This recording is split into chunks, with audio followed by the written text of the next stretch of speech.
Hello नमस्कार दोस्तों। आज की वीडियो में हम बात करने वाले हैं फूलन देवी की, जिन्हें बैंडिट क्वीन के नाम से जाना जाता है। जानेंगे आज की इस वीडियो में कैसे एक गरीब तबके से निकली हुई एक लड़की अनेक समस्याओं से जूझती हुई कैसे वो एक बागी बनी और कैसे एक बागी से सांसद तक की सफ़र रही। बात करें फूलन देवी की तो फूलन देवी का जन्म 10 अगस्त 1963 को जालौन जिला के गोरहा का पूर्वा में एक दलित परिवार यानी मल्लाह परिवार में हुआ था। इनके पिता का नाम देवी दीन था। इनके दादा के मृत्यु के बाद इनके चचेरे भाई ने इनका ज़मीन हड़प लिया, जिसके लिए फूलन देवी वह अपने घर की दूसरी संतान थी वहीं धरने पर बैठ गई, जिसके चलते वहां पर मारपीट भी हुआ और हाथापाई भी हुई। फूलन देवी का जीवन इतना संघर्षपूर्ण है कि आप उनके जीवन के हर एक कड़ी पर अपने आप को भावुक होने से रोक नहीं पाएंगे।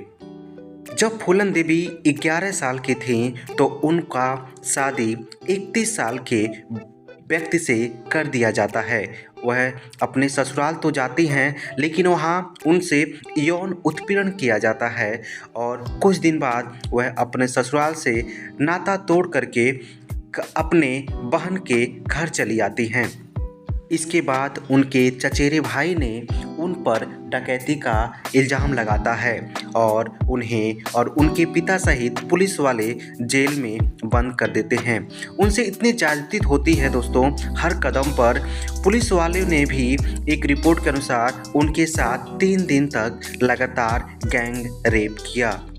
फूलन देवी अपने खिलाफ हो रहे इतने अन्याय को देखते हुए अब वह एक डकैत बनने की ठान ली और वह बाबू गुज्जर के गिरोह में जाकर पनाह ली। वहाँ भी तो उनको पनाह मिला, लेकिन वहाँ भी अत्याचार कम नहीं हुआ। बाबू गुज्जर ने भी उनके साथ 3 दिन तक रेप किया।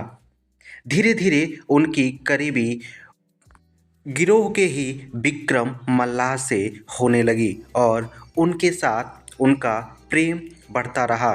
इसके बीच विक्रम मल्लाह ने फूलन देवी को बाबू गुज्जर के चंगुल से आज़ाद कराने की सोची और उन्होंने बाबू गुज्जर का हत्या कर करके खुद गिरोह का मुखिया बन गया और फूलन देवी विक्रम मल्लाह का प्रेमिका बनकर रहने लगी।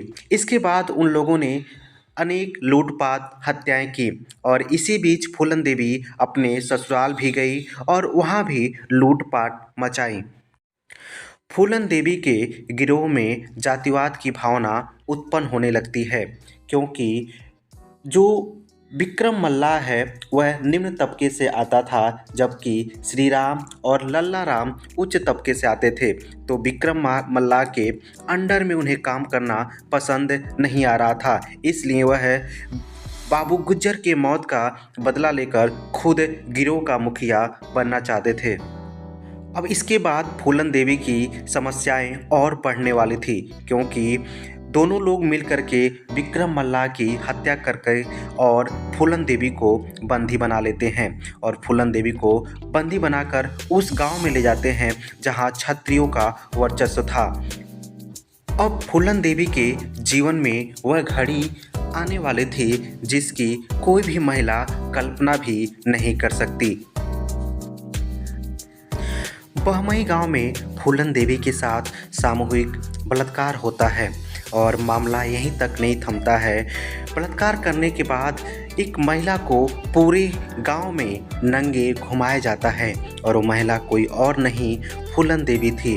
अब उस महिला ने अपने हृदय पे कितना पत्थर लग रखा होगा, अपने ज़िंदगी को किस तरह से जी होगी, ये आप कल्पना कर सकते हैं। किसी तरह बहमई से फूलन देवी बचकर निकल जाती हैं और वह एक खुद का गैंग बनाती हैं, जिसमें सिर्फ मल्लाह ही यानी केवट ही थे। अब इस समाज की विडंबना को समझ सकते हैं। फूलन देवी के साथ इतनी अत्याचार होने के बाद भी फूलन देवी को कोई नहीं जानता था, लेकिन अब वह दिन आ गया जब फूलन देवी पूरे भारत में प्रसिद्ध होने वाली थी, पूरे भारत में सुर्खियां बटोरने वाली थी। दिन है 14 फरवरी 1981। बहमई गांव में 26 लोगों को खड़े करके कतार में खड़े कर फूलन देवी ने ताबड़तोड़ गोलियों की बरसात कर दी, जिसमें ऑन द स्पॉट 20 लोगों की मृत्यु हो जाती है और 6 लोग घायल हो जाते हैं। और पूरे देश में या पूरे गांव में कहें तो मातम पसर जाता है।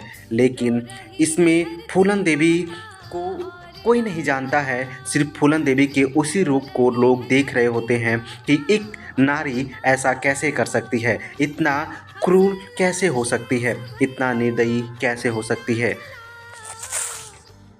1983 में मध्य प्रदेश में अर्जुन सिंह की सरकार बनती है और वह फूलन देवी से सरेंडर करने का अपील करते हैं। फूलन देवी 10 लोगों के साथ सरेंडर कर देती हैं और उन्हें 11 साल जेल की सज़ा होती है। जब वह 11 साल जेल से छूट कर निकलती हैं तो मुलायम सिंह के सरकार में उन्हें मिर्ज़ापुर से सांसदी की चुनाव लड़ने का मौका मिलता है। तब तक लोगों को फूलन देवी की कहानियाँ पता चल गई थी, उनके साथ हुए अत्याचार भी पता चल गए थे। इसीलिए मिर्ज़ापुर की जनता ने उन्हें चुनाव जिताने का भी काम किया और उन्हें सांसद बनाने का मौका दिया। फूलन देवी मिर्ज़ापुर से 2 बार सांसद रह चुकी हैं।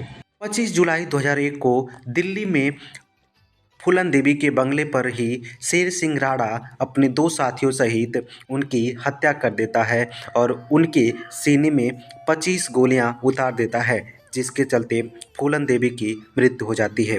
तो ये रही फूलन देवी की एक बहुत ही दर्दनाक और दुख भरी कहानी।